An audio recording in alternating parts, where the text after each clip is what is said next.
Assalamualaikum warahmatullahi wabarakatuh. Hello everyone, let me introduce myself. My name is Fania Putri Ashari.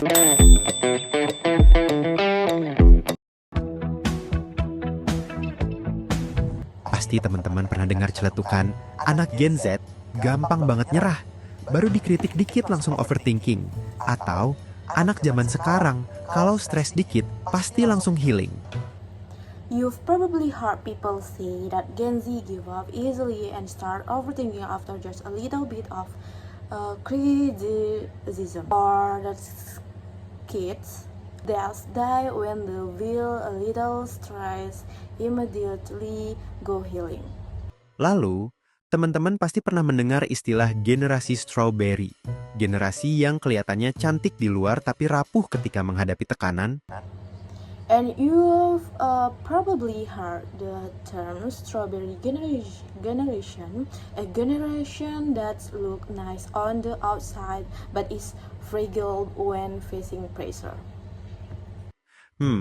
Kenapa ya Gen Z sering banget dicap lemah sama generasi yang lebih tua? Why is Gen Z so often labeled as weak by older generations? Atau hal ini terjadi karena adanya benturan nilai antar generasi? Or is this happening because of a clash of value between generations? Di video kali ini, kita akan jelajahi sisi psikologis dan sosial di balik label lemah ini. In this video, we'll explore the psychological and social side behind this weak label. Aku Noala, akan memandumu untuk memuaskan rasa keingintahuanmu. Noala will get you to satisfy your curiosity. Pertama, kita harus pahami dulu, Gen Z tumbuh dalam lingkungan yang sangat berbeda dengan generasi baby boomer atau Gen X. First, we need to understand that Gen Z grew up in an environment very different from baby boomer or Gen X. Label lemah yang sering disematkan ke Gen Z itu sebenarnya muncul dari perbandingan gaya hidup antar generasi. The level of weakness often given to Gen Z actually come from comparing the lifestyle of different generations. Baby boomer dan Gen X tumbuh di era yang keras, stabilitas ekonomi sulit, informasi terbatas, dan harus kerja keras untuk bertahan. Baby boomer and Gen X grew up in a tough era. Economic stability was difficult, information was limited, and they had to work hard to survive.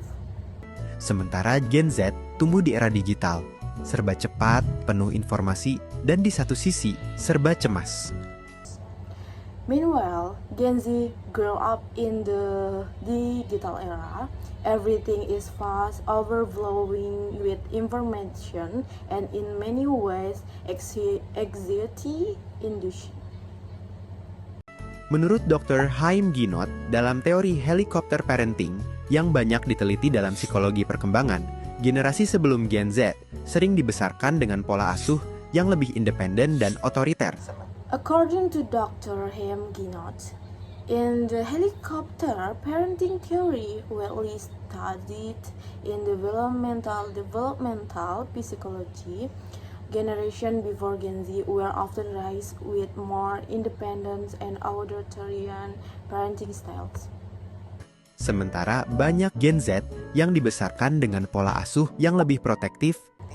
Meanwhile, many Gen Z individuals were raised with more protective dan fokus pada harga diri atau self-esteem.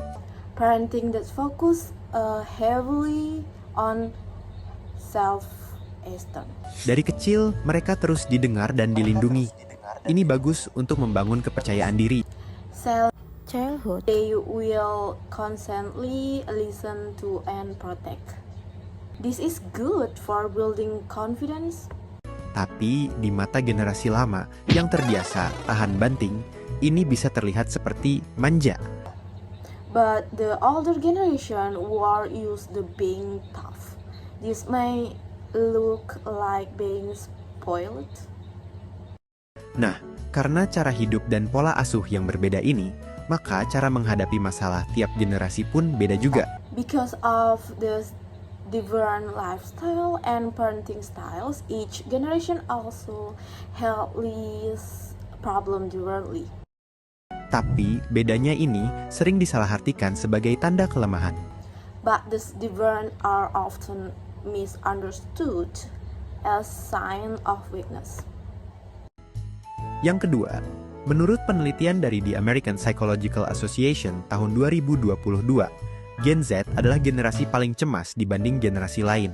Hal ini Second, according to a 2022 study by the American Psychological Association, Gen Z is the most anxious generation compared to others. disebabkan karena Gen Z adalah generasi digital native. This is because Gen Z is a digital native generation. Mereka tidak pernah mengenal dunia tanpa They internet. have never known a world without the internet. Tekanan di dunia maya, seperti cyberbullying, FOMO atau fear of missing out, dan standar kesuksesan yang tidak realistis adalah tekanan yang nyata dan tidak dialami generasi sebelumnya dalam bentuk yang sama. One pressures like cyberbullying, FOMO, or fear of missing out, and unrealistic standard of success are real pressures that previous generation did not experience in the same way. Jadi ketika Gen Z terlihat stres karena media sosial, generasi sebelumnya mungkin menganggapnya sebagai masalah yang tidak nyata. So, when Gen Z seems stressed because of social media, older generation may see it as an unreal or trivial problem.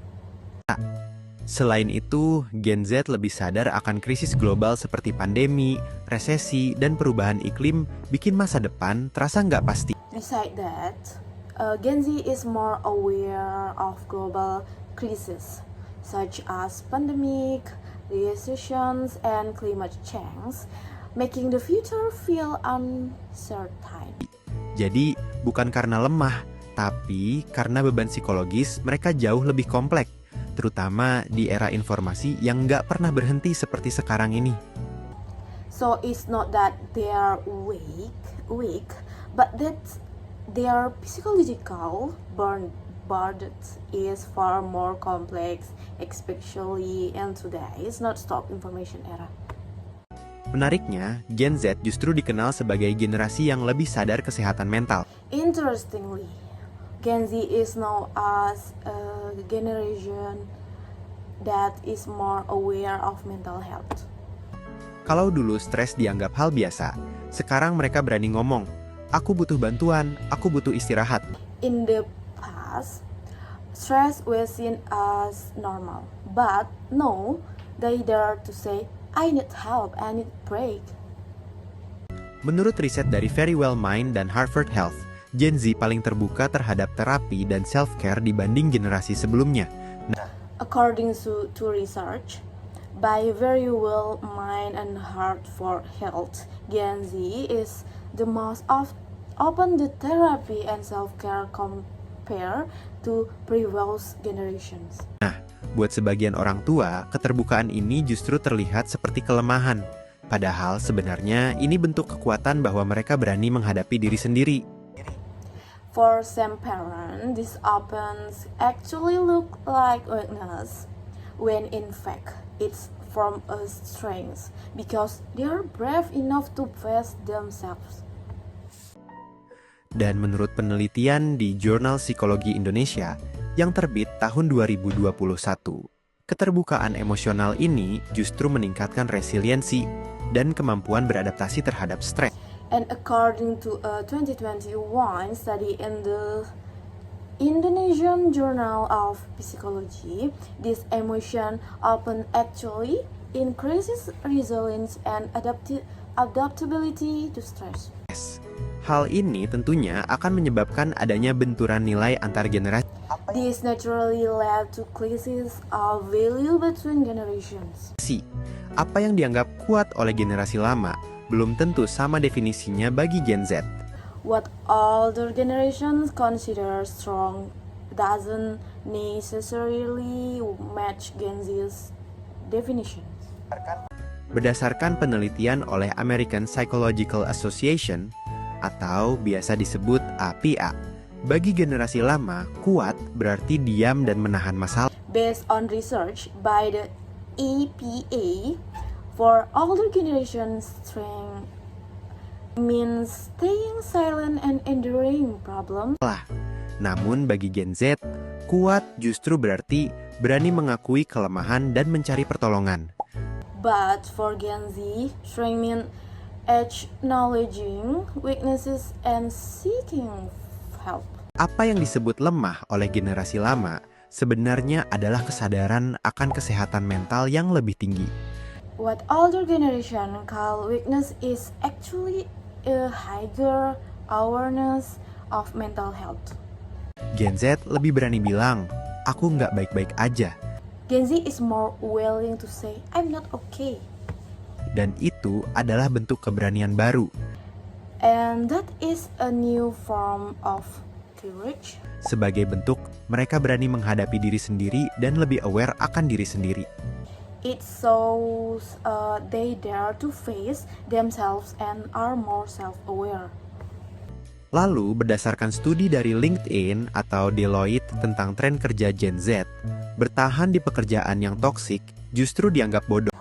Then, according to studies by LinkedIn and Deloitte on Gen Z work trends, staying in a toxic job is considered foolish.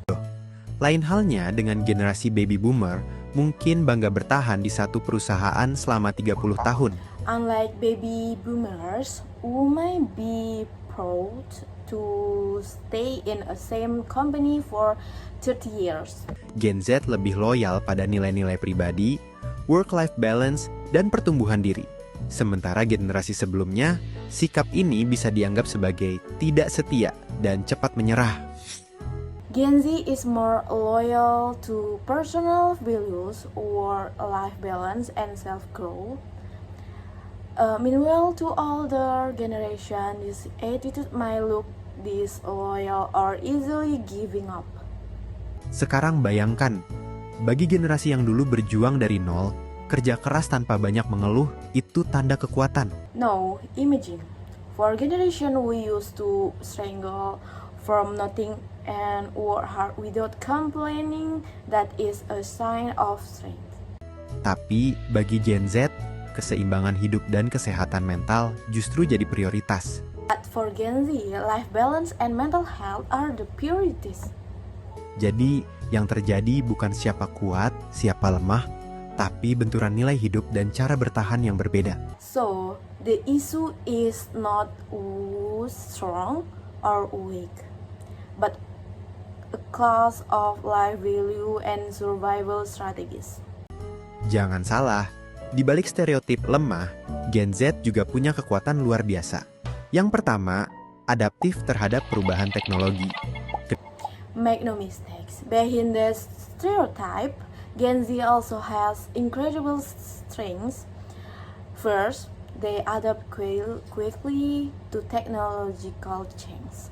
Kedua, punya empati sosial tinggi. Terakhir, berani bicara soal keadilan, kesetaraan, dan isu global. Second, they have high school empathy. Lastly, they dare to speak up about justice, equality, and global issue.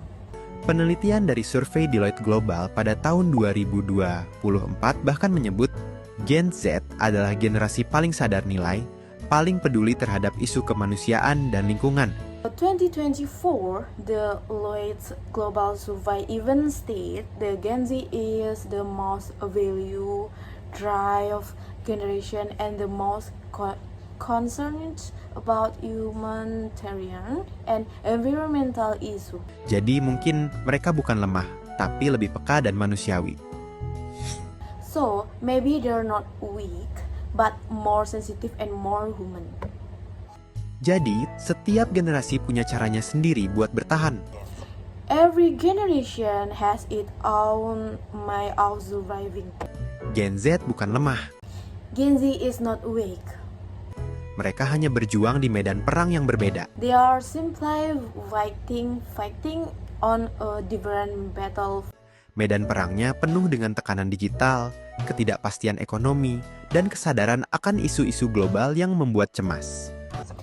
A battlefield with digital pressure, economy uncertainty, and awareness of global issue that's just exciting. Sebaliknya, kita juga perlu memahami bahwa generasi sebelumnya dibesarkan dengan nilai survival dan ketahanan fisik. Conversely, we also need to understand that older generation were raised with value of survival and physical endurance. Kritik mereka, meski terdengar menyebalkan, seringkali berasal dari rasa khawatir dan cara mereka menunjukkan kasih sayang menurut bahasa mereka. Their criticism, though annoying at times, often comes from worry and their own way of expression care. Kalau kamu Gen Z atau mungkin dari generasi sebelumnya, gimana menurutmu? If you are Gen Z or maybe from an older generation, what do you think? Tulis pendapatmu di kolom komentar. Jangan lupa like, share, dan subscribe, biar makin banyak yang bisa mikir bareng. Aku Noala, stay curious, dan sampai jumpa. Rate your thoughts in the comment below. Don't forget to like, share, and subscribe so many people can think together. Okay, that's all for me. Thank you for attention.